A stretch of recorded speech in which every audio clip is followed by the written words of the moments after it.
பனை உற்பத்தி அப்படிங்கிறது வந்து பார்த்தீங்கன்னா முதல்ல ஆண் மரமும் பெண் மரம் ரெண்டுமே கட்டுவோம் நம்ம.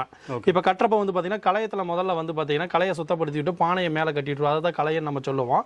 அதில் வந்து பார்த்தீங்கன்னா இங்கே கல் இறக்கிறதுக்கு அனுமதி கிடையாது தமிழகத்தில். அதில் வந்து நம்ம சுண்ணாம்பு தடவி இருப்போம். அது காலையிலையும் சாயந்தரமும் 2 தடவை நம்ம ரெடி பண்ணி மேலே ஏறி அது மட்டையை தட்டி விடுவோம். தட்டி விட்டு நம்ம தெளிவாக முதல்ல தேக்கிடுவோம். தேக்கி வச்சிருந்து மறுநாள் காலையில் அதை எடுத்து சுத்தமான ஒரு வானலில் போட்டு காய்ச்சுவோம். இதில் வந்து காய்ச்சினதுக்கு அப்புறம் வந்து பார்த்தீங்கன்னா பதம் பிடிப்போம். பதம் பிடிக்கிறப்ப நேரத்தில் வந்து பார்த்தீங்கன்னா ஆமணக்கு கொஞ்சம் உள்ளே போடுவோம். ஆமணக்கு உள்ளே போட்டு அப்படி ஆமணக்கு சப்போஸ் இல்லை அப்படின்னா சில நேரத்தில் ஆமணக்கு எண்ணெயை கூட நம்ம யூஸ் பண்ணிக்கலாம். இந்த 2 வகையில் நம்ம போட்டு கருப்பட்டி காய்ச்சிடுவோம். அதை காய்ச்சி அதை சிரட்டையில் போடுவோம். சிரட்டையில் போட்டோம் அப்படின்னா தட்டி விட்டு ஒரு 1/4 மணி நேரத்தில் நம்ம தட்டினோம்னா கருப்பட்டி தயாராகிடும்.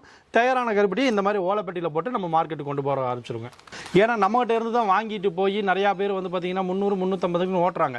இப்போ நம்ம அந்த விலைக்கு கொடுக்கறது கிடையாது. நம்ம கொடுக்கறது வந்து பார்த்தீங்கன்னா 250. இப்போ வந்து பார்த்தீங்கன்னா வீட்டில் இருக்கிறவங்களுக்கு கொடுக்குறோம், வியாபாரிகளுக்கு கொடுக்குறோம், ஹோல்சேல் மார்க்கெட்டுக்கு கொடுத்துட்டு இருக்கிறோம், சூப்பர் மார்க்கெட்டுக்கு கொடுக்குறோம், பெரிய பெரிய ஹோல்சேல் மளிகை கடைகள் கொடுக்குறோம். தமிழ்நாட்டில் இருக்கிற கருப்பட்டி காஃபி கடைன்னு சொல்லிட்டு நம்மகிட்ட தான் கருப்பட்டி வாங்கி காய்ச்சிக்கிட்டு இருக்கிறாங்க. அதை காய்ச்சி தான் அவங்க காஃபியாகவும் சப்ளை பண்ணிட்டு இருக்கிறாங்க. அந்த மாதிரியான சில கடைகளுக்குமே நம்ம கொடுத்துட்டு இருக்கிறோம். வீட்டு தேவைக்குனாலும் வாங்கிக்கலாம். இல்லை திருமண நிகழ்வுக்கு நாங்கள் வந்து ஏதாவது களி செய்கிறோம், ஸ்வீட் செய்கிறோம், அல்வா செய்கிறோம் அப்படின்னாலும் வாங்கிக்கலாம். இல்லை பூப்புன நீராட்டி விழாக்கு எனக்கு தேவைப்படுதுனாலும் வாங்கிக்கலாம். நீங்கள் எந்த தேவையாக இருந்தாலும் எனக்கு முன்கூட்டி தகவல் சொன்னீங்கன்னா அதுக்கு தகுந்த மாதிரி தயார்படுத்தி அவங்களுடைய பகுதிக்கு நம்ம டிரான்ஸ்போர்ட் சர்வீஸ் பண்ணி கொடுத்துடலாம்.